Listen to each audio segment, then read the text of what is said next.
नमस्कार, मैं हूं संजय शर्मा। आप देख रहे हैं 4 PM news network. ABP channel पर सर्वे आ रहा था सी वोटर का कि छत्तीसगढ़ में आराम के साथ कांग्रेस की सरकार बनने जा रही है। 2 दिन पहले मैंने राजस्थान के बहुत सीनियर जर्नलिस्ट हैं अनिल जी, तमाम दुनिया के बड़े बड़े संस्थानों में लिखते रहते हैं, बहुत अच्छे पत्रकार हैं, उनका इंटरव्यू किया था। उन्होंने कहा कि जिस तरह से भारतीय जनता पार्टी ने वसुंधरा राजे को किनारे किया है, उससे हालत खराब है और गहलोत सरकार का ट्रम्प कार्ड बहुत काम कर रहा है। उन्होंने बताया कि जो जन कल्याणकारी योजनाएं पूरे देश में लागू हुई हैं, वो शायद सबसे पहले राजस्थान में लागू हुई और गहलोत साहब का ये जादू अभी भी बरकरार है। मध्य प्रदेश में बहुत सीनियर जर्नलिस्ट हैं, बड़े बड़े अखबारों के संपादक रहे हैं राकेश पाठक जी। उन्होंने मुझसे कहा कि अभी जो हालात हैं उसमें मामा जी की विदाई तय है, यानी कांग्रेस की सरकार आ रही है। ये 3 बड़े बड़े राज्यों की बातें थी जो मैंने आपको बताई। कांग्रेस ने राजस्थान में मैनेज करने के लिए आज सचिन पायलट को सीडब्ल्यूसी यानी कांग्रेस की कार्य वर्किंग कमेटी में शामिल कर लिया है। एक तरह से मैसेज है कि सचिन पायलट को अब राष्ट्र की राजनीति, देश की राजनीति कराई जाएगी। राज्य में गहलोत को एक तरह की ये हरी झंडी है। लेकिन इन सबसे इतर बात करेंगे उत्तर प्रदेश की। उत्तर प्रदेश में ये चर्चा बहुत तेजी के साथ शुरू हो रही है कि क्या गांधी परिवार के दोनों लोग इस बार उत्तर प्रदेश से चुनाव लड़ेंगे। क्या राहुल गांधी के साथ प्रियंका गांधी भी उत्तर प्रदेश में चुनाव लड़ सकती हैं। इस बात की चर्चा तब शुरू हुई जब कांग्रेस के नवनियुक्त अध्यक्ष अजय राय ने यह बयान दे डाला। अजय राय की ताजपोशी भी लोगों को चौंका गई कि बनारस में दरअसल कांग्रेस क्या प्रयोग करने जा रही है। सबसे पहले आपने 4 PM पे हमने खुलासा किया था कि कांग्रेस के अंदर ये बात चल रही है कि सोनिया गांधी शायद इस बार चुनाव ना लड़ें उनकी बीमारी के कारण। कांग्रेस में यह मंथन चल रहा है कि रायबरेली की सीट पर खड़गे को चुनाव लड़ा दिया जाए। मतलब कर्नाटक और रायबरेली दोनों सीटों पर खड़गे जी चुनाव लड़ें। और खड़गे जी की छवि जिस तरह दलितों के बीच में एक नायक की तरह बनती जा रही है, उससे कांग्रेस बहुत आशान्वित है कि शायद अभूतपूर्व परिणाम देखने को मिल जाएंगे। उत्तर प्रदेश में आज की सीडब्ल्यूसी में कोई बहुत इंपॉर्टेंट लोगों को ना रख के कांग्रेस ने संदेश देने की कोशिश करी है कि उत्तर प्रदेश वो क्षेत्रीय दलों के लिए छोड़ना चाहती है। अखिलेश यादव के साथ कांग्रेस कंफर्ट जोन में है। इंडिया की यानी उनके गठबंधन की जितनी बैठक हुई उसमें राहुल गांधी की और अखिलेश यादव की केमिस्ट्री फिर नजर आई। लेकिन बहुत बड़ी संख्या में लोग इस बात की वकालत कर रहे हैं कि इस गठबंधन में मायावती को भी जोड़ा जाए।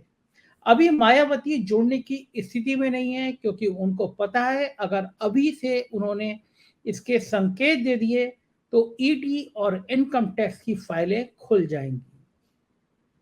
उधर एक बहुत बड़े अच्छे नेता ने मुझसे कहा कि एक गठबंधन की बात और भी चल रही है। फिर मैंने दिल्ली में अपने सोर्स से मालूम किया और उसमें मुझे काफी हद तक सच्चाई भी नजर आई।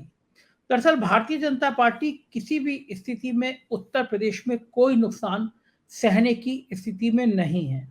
उसको पता है, उसको यकीन है कि अगर 70+ सीटें बीजेपी नहीं जीती उत्तर प्रदेश से तो दिल्ली में मोदी जी की कुर्सी बरकरार नहीं रह पाएगी। ये 70+ का जो प्लान है वो आसान नहीं है। अगर कांग्रेस और सपा का अलायंस होता है और उसमें भी अगर खड़गे जी रायबरेली से और नीतीश बाबू फूलपुर से चुनाव लड़ जाते हैं। बीजेपी जानती है कुर्मी, यादव, मुस्लिम, दलितों का जो गठजोड़ बनेगा वो 60 से 70% वोटों को प्रभावित कर सकता है और बीजेपी को बहुत भारी नुकसान हो सकता है। दूसरा, मैंने दौरा किया अमेठी का। राहुल गांधी को अमेठी का हारने का दर्द बहुत सताता है। उनको उम्मीद नहीं थी। अमेठी का गांधी परिवार से बहुत करीब का रिश्ता रहा है। जब पार्लियामेंट में बोलते हुए स्मृति ईरानी जी ने अमेठी का जिक्र किया, अमेठी के विकास की बात कही, तो हम अगले दिन अपनी टीम के साथ अमेठी गए। अमेठी के कई सारे गांवों में हमने दौरा किया, कोई प्लान नहीं किया हमें कहाँ जाना है। हमारा ड्राइवर गाड़ी लेके चलते चले गए और हमने तय किया कि 15 किलोमीटर, 20 किलोमीटर के बाद जो भी गाँव पड़ेगा लेफ्ट या राइट हम उस गाँव में चले जाएँगे। अलग-अलग रास्तों पे हम जब जाते हैं तो हमारा मापदंड यही होता है कि हम एक शहर में घुसें, एक जिले में घुसें और तय करें कि 25 किलोमीटर पे, फिर 40 किलोमीटर पे, फिर 70 किलोमीटर पे या जो भी हो, उस पे जो भी गाँव होगा उसके अंदर हम चले जाएँगे। हम पहले से बिल्कुल नहीं मालूम करते कि किस जाति का गाँव, किस धर्म का गाँव और लोगों से सहज बातचीत शुरू करते हैं। अ, अंदाज़ा लग जाता है कि चल क्या रहा है। अमेठी में मैं गया और मैंने कम से कम वहाँ पे 1 दर्जन गाँवों का दौरा किया। मुझे साफ-साफ नज़र आया कि अमेठी में राहुल गांधी की याद बहुत ज़्यादा है। अमेठी के लोग महसूस करते हैं कि एक बड़ी गलती हुई है उनसे और अमेठी के लोग ये महसूस करते हैं, पुराने दौर की याद दिलाते हैं कि किस तरह गांधी परिवार का अमेठी से रिश्ता रहा, किस तरह गांधी परिवार के लोग अमेठी आते-जाते रहे और ये बात भी सामने आई कि अब अमेठी के लोग चाहते हैं कि राहुल या प्रियंका इन दोनों में से कोई एक चुनाव लड़े और मजे की बात यह है कि प्रियंका गांधी का प्रतिशत भी उतना ही है।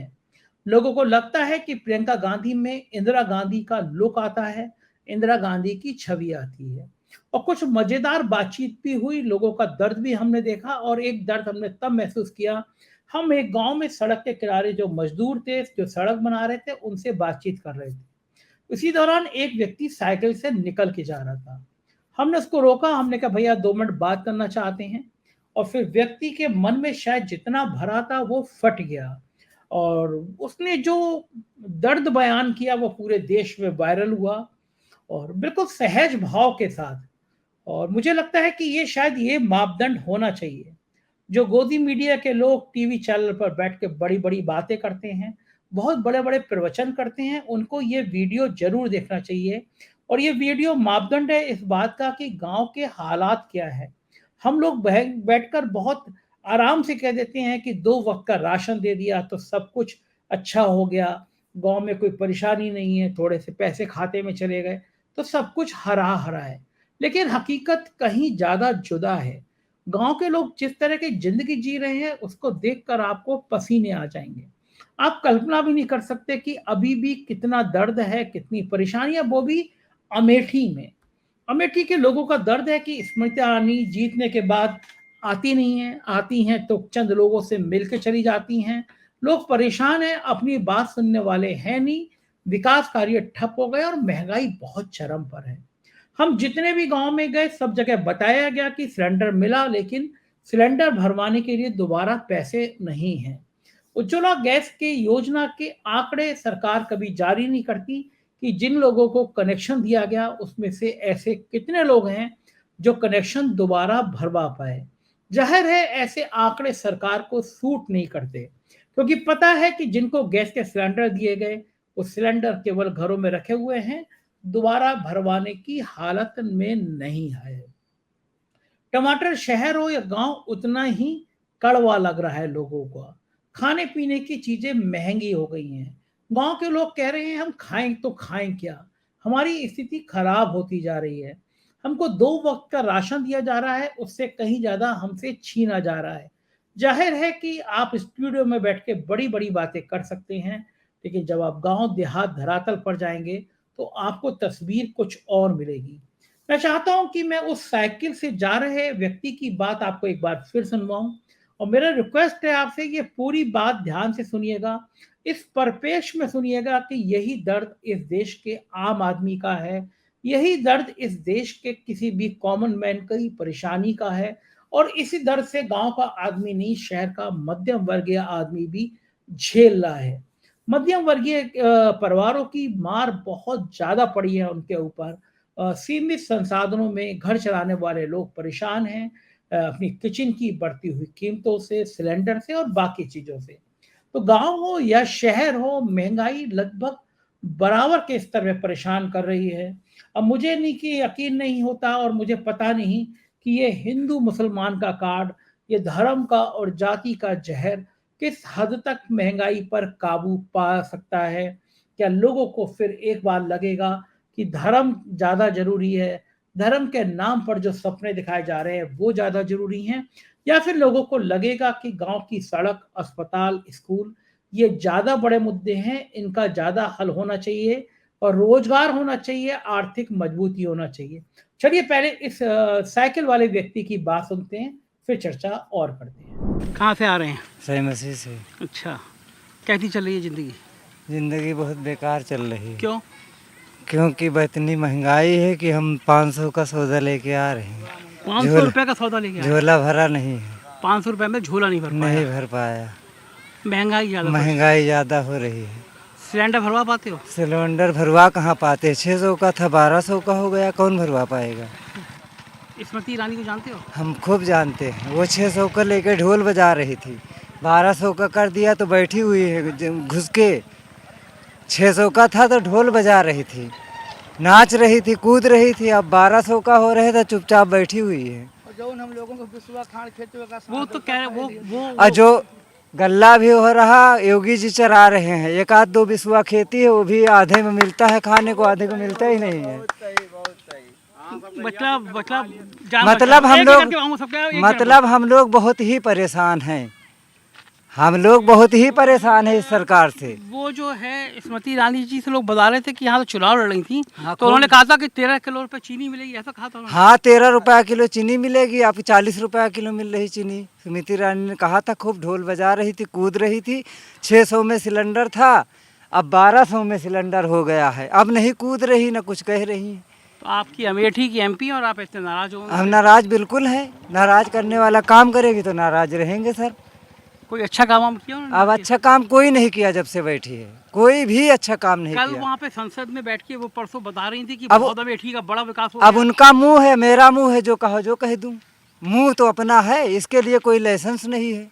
डर नहीं लगता आपको? किसको? आपको डर? क्यों डरे? स्मृति ईरानी सुन लिया? स्मृति ईरानी क्या मुझे खा जाएंगी? अरे बाप रे, स्मृति ईरानी मुझे खा जाएंगी? खाएंगी तो है नहीं। लोग तो डर जाते सुना उनके नाम। डर जाते होंगे, जो प्रति बंदर जोते होंगे, बोए होंगे। हम लोग बिस्वा 2 बिस्वा के मेहमान है, वो भी आधा योगी जी चरा रहे हैं।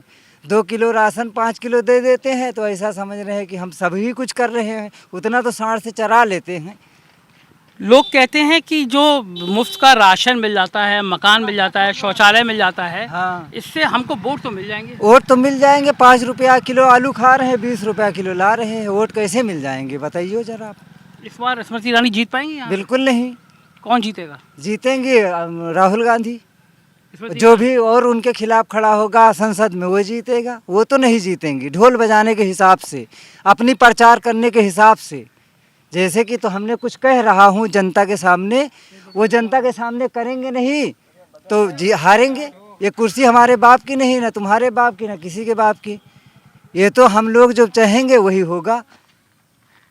तो आसपास के लोग हैं, वो उनका क्या मानना है? हम आप आसपास के लोग को क्या पता हमें, हम अपने आप को जानते हैं सर। आपके गांव के लोग क्या मानते हैं? गांव के लोग तो बस ठीक है, इनको जो भी मिल जाता है वो अपना सिर्फ वो कर रहे हैं कि हमें मंदिर बन गई है, मस्जिद बन गई है, हम उसमें घंटा बजाएंगे, जाएंगे वहाँ, ये करेंगे वो करेंगे, इसी में सारे खुश हैं।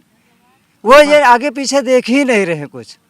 क्या लग रहा है आपको, मंदिर बन गया ऐसे वोट मिल जाएंगे? हाँ बिल्कुल उनको मिलेंगे भाई। उन मंदिर बनी है, पहले कभी हिंदू थे नहीं, अब तो जब से मोदी जी योगी जी बैठे, जब से हिंदू है नहीं, उससे पहले बता रहे सारा देश मुसलमान ही है, अब हिंदू है। ये बता रहे हैं कि प्रधानमंत्री जी कह रहे थे कि 2 सालों में किसानों की आमदनी दुगनी कर। हाँ उन दिया 2 सालों में कह रहे थे प्रधानमंत्री ये करेंगे वो करेंगे, विकास नहीं बढ़ाया, दाढ़ी इतनी बढ़ा दिया है प्रधानमंत्री जी। हाँ देख लो, हमारे लोगों को पैंटों में चैन नहीं है उनकी वजह से, प्रधानमंत्री की वजह से, योगी जी की वजह से, स्मृति ईरानी की वजह से इन पैंटों में चैन लगी रहती थी, आवाज़ है ही नहीं है। क्यों? इसका पैंटों की चैन से क्या मतलब? मतलब यही है कि पैंटों की चैन 2 रुपए की मिलती थी, अब 10 रुपए की मिल रही है। पैंटों की चैन 2 रुपए की मिलती थी, अब 10 की मिल रही है। इसलिए पैंटों में चैन नहीं है। पैंट को धागा 2 का मिलता था, 10 का मिल रहा है। ये आपको ये अभी तक ये किसी ने नहीं बताया आज तक। जो आप निकाल के लाए, ये पैंट वाली बात किसी ने नहीं बताई। ये चप्पल 35 रुपए में मिलती थी, 110 की मिल रही है। अच्छा बताता हूँ आपको, ये शर्ट हमारा 100 का मिलता था, 200 का मिल रहा है। अब हम कहाँ से जिएंगे बताओ? काम नहीं कर पाते। ये नरेगा में कितना मिलता है? वो भी हाँ, ये मिलता कितना है? वो भी समय पे नहीं मिलता, वो भी टाइम से नहीं मिलता। 30 दिन काम किए हो गए, 8 महीने हो गए, मिले हैं करीब 6 दिन के दिहाड़ी, वो भी मौके पे मिले नहीं, जो खाता बंद था लोग बाग उसमें लगा दिए। बोलो क्या करेंगे हम लोग? ये तो बहुत परेशानी बता दी। परेशानी हम तो पहले बता दिए कि मैं परेशान हूँ, अब इसको खुद ही समझ जाए कि परेशान हूँ या मैं सही हूँ। स्मृति ईरानी जी, अगर आप ये वीडियो सुन रही हो हाँ। तो इस बात का जवाब दीजिए कि ये कि 2 रुपए की चैन है, हाँ, अब ये 10 रुपए की हो गई, और ये धागा जो है ये धागा भी 5 गुना। ये फार्मूला अभी तक किसी ने नहीं बताया नहीं कि बताया। पैंट की चैन नहीं बंद कर पा रहे। हाँ, देख और लो। ये हाँ, मत दिखाओ मत दिखाओ मत दिखाओ मत दिखाओ जी को दिखा दीजिए। नहीं नहीं नहीं, वो हाँ। हम लोग अमेठी में खड़े हैं, अमेठी के लोगों का दर्द है कि पैंट की चैन तक नहीं बंद कर पा रहे हैं। चैन इतनी महंगी, संचय से 2 रुपए की चैन मिलती थी, और स्मृति ईरानी जी ढोल बजा के बैठी है तो 10 रुपए की चैन मिल रही है। सर अब आप जान लीजिए। तो आपने सुना, ये था अमेठी के लोगों का हाल, अमेठी के दर्द का हाल। आप समझ सकते हैं, ये गांव का व्यक्ति है, साधारण व्यक्ति है, साधारण भाषा में बात करने वाला व्यक्ति है, किस तरह से द्रवित होकर कह रहा है कि हमारे पैंट की चैन तक बंद नहीं हो पा रही। अब मुझे नहीं पता कि सरकारें सुनती हैं या नहीं सुनती हैं, सरकारों तक ये बात पहुंचती है या नहीं पहुंचती है, लेकिन ये अमेठी है जिसको स्मृति ईरानी जी अपनी अमेठी कहती हैं, और राहुल कहते हैं कि अमेठी हमारे रग रग में बसी है। तो जाहिर है अमेठी इस बार 2024 के चुनाव में राजनीतिक घमासान का केंद्र होगी।